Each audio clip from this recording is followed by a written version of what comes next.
What advice do you have, just based on your lessons that you've learned with adoption? What advice do you have for someone who might be struggling with adoption? I think what we did is got maybe our top 5 or 6 power users together.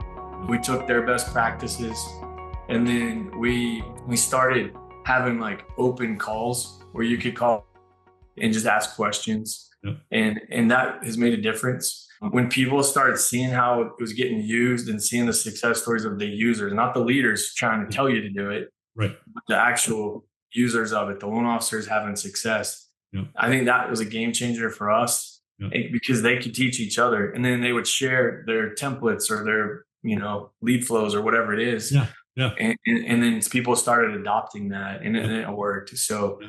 like little open mastermind calls, open for people and meet them where they're at.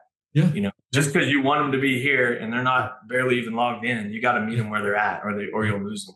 No, totally. I love that. That's something that we do with our clients. After we take a client live, we call them open forums, where once a week you call in with whatever questions you have, and we answer. And we just tell people, look, if you have that question, I guarantee you, there's at least 3 other people on the call that have the same question that just haven't asked it yet.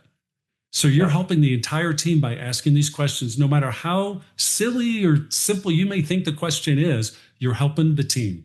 Exactly. And boy, it's amazing. Once you get those first questions going, then floodgates kind of open.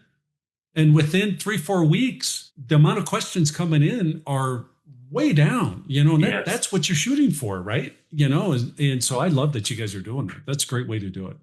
I think if you look back on it, one of our loan officers said, just start with putting your contacts in, and you talk to somebody, schedule a follow-up. And in the morning, you start in that system and then grow from there. If that's all you're doing with it, you'll get used to using it that way. Yeah, exactly. Start small. Don't think about the 4,000 foot climb you have ahead of you. Just start with those first few steps, Yep.